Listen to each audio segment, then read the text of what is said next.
All right. So this is going to be a game review about why um, Ben Feingold is right.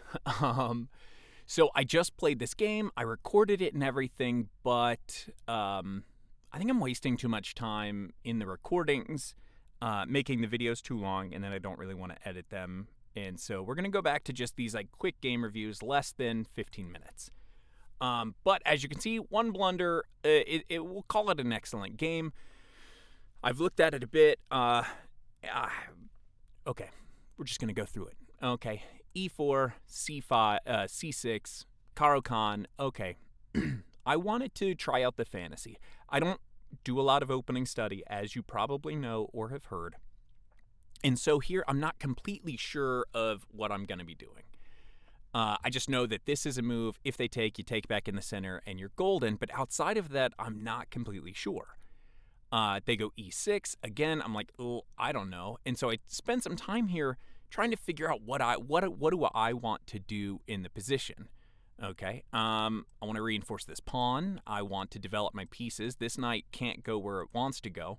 But maybe I can come here and reinforce this pawn push later. I could maybe also go ahead and take some space in the center. And so these were the candidate moves. Here. Just all the developing moves. I decided to go D3, mostly because I needed to move. This doesn't have a great place, and I wanted to reinforce this pawn. Sure, it's a developing move. It moves pieces off my king side. Not the best move according to the Masters database, but who cares? None of these are real big blunders. Same thing, I wanted to get my bishop out.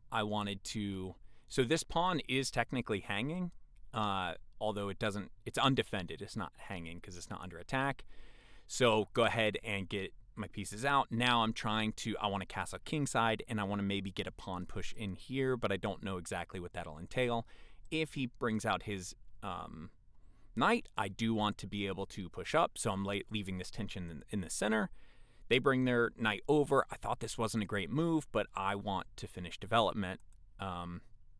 They bring the knight out. I go ahead and push up because I get the tempo back because they have to go anywhere. They can go back to the beginning. They can't go here. Here or here. So this blunders. This traps the knight with G4. So the knight's just trapped at that point. I'm looking at this pawn. And so the knight move, again, this is another knight move that I'm considering almost every turn because it allows me to push this pawn.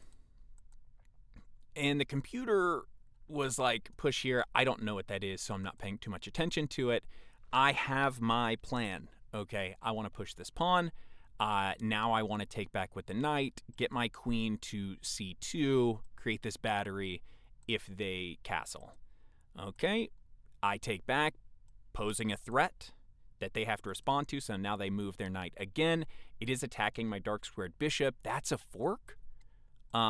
But so the problem would be is if I didn't worry about it, like came here or something, or came up or something, and they got this push in, then this fork becomes really, really just dangerous. So I decided to go ahead and go back. I thought for a second which way. And the ultimate reason I chose this square is it dominates the knight.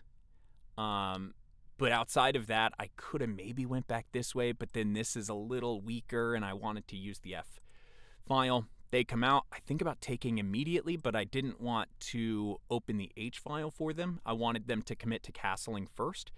So here I come back and make a threat. It's a loose threat on the knight. They've castled. Now I'm like, I could take, but then I'm opening their F file for them. So I'm gonna wait, put my queen on a better square. They come over. This is fine, but now I'm thinking if I can induce a pawn push from my opponent, I actually just win a pawn. Nice. Okay. So now I want to get out of the way. This is protected enough. So this pawn push felt relatively safe. They decide to move a flying pawn. That's okay. I want to get this knight out of the way. Plus, this is just a really strong knight. You can't really do too much with it. They have to take back, and I knew they had to take back this way because if they took back with the e-pawn, 1, that's a center pawn, and then 2, it allows this pawn push protected. So they have to protect against it. I go for a rook lift. They develop their light squared bishop finally. I'm thinking if they come here, no big. If they come here, no big. And I decide to double the rooks. Why did I decide to double the rooks? I just wanted to get all my pieces into the partie. I maybe could have went here first. I think I thought about it. There was... Actually, probably can. That's so funny. Anyway, I go ahead and just double the rooks, bringing all my pieces over. And then here is where Ben Feingold says you can play at a high level, as high as you want. And if you blunder like a 700, you're gonna stay 700. Here, I blunder like a 700. I am solely focused on my attack. My attack is here. My attack is here. Oops. My attack is here. Doesn't matter. Who cares? We all know where that arrow is going. My attack is here. And so I commence with my attack, completely not ignoring, but I just didn't look at like what this move did. And yeah, I'm at a minute 12, but it's very frustrating. And this is kind of the crux, right? Here I'm like, it doesn't matter what the computer evaluation is. I'm kind of winning, okay? This pawn is pinned, so this knight is hanging, and I'm going to win a pawn, and if I can do everything correctly, I also have a mate threat, right? So it's easy when looking at it at this perspective that throw a piece here, throw a piece here. And there's not a lot that my opponent can do at that point, right? Maybe you come here to counterattack what I have, but it's defended by a pawn, so I can just go ahead and take. Takes back. Takes. Maybe you come here. Maybe. But at that point, like, I'm kind of in. Heck, I can probably just take with my rook and then take back with the queen when you inevitably take back, and I at least have what do you call it? A draw, if I wanted one, with a 13-23. So here I have a really strong attack. I'm winning a pawn and everything like that, except I blunder like a 700. Too focused on my own attack. And then here I'm stressed. I have a minute on my clock. I just blundered my queen. This is a bad move. The better move is to suck it up, check, they come over, and I didn't see anything after that except you get your rook back, and the material is even at that point. Here, and the material is even. Yes, they have a queen for a rook. And let's see. You have you have a knight and a rook for a queen. Here, yeah. And then a pawn. A knight, a rook, and a pawn for a queen. And is this winnable? Oh, maybe. Maybe there's an attack to come up and over. But I didn't see that because I was floundering and I was stressed and I just lost the game. Just give away another piece, please. Okay. And there's no attack to be had. I'm thinking, maybe in this position there is technically something. Actually, there's not, because this square is protected. So you have to literally be just the greediest person in the world. Come up here, come here, and then here. But it doesn't work, right? Here. So you actually have to do this. They take another piece, and then here?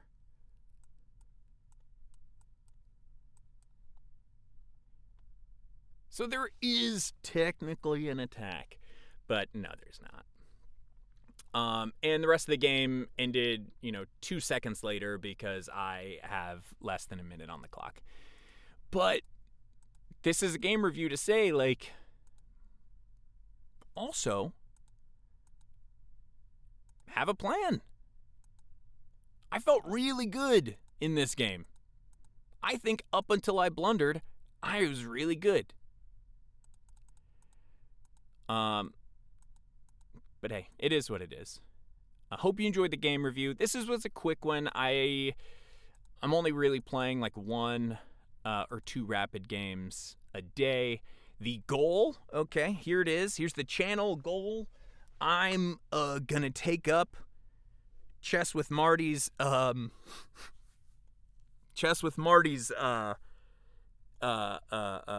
moniker. No. Mission. Except the goal is to get back to 1300. I think I can. I think it's fairly reasonable if I can play a little bit faster and play like this, except for here, right? I think I can. I think I can hang with 1300s. It's 50 points. So there's the goal. There's the channel goal that we're going to go for. Can I make it to 1300 and stay there relatively by Christmas? Hope you enjoyed the video. Pretty short. Yeah, 10 minutes.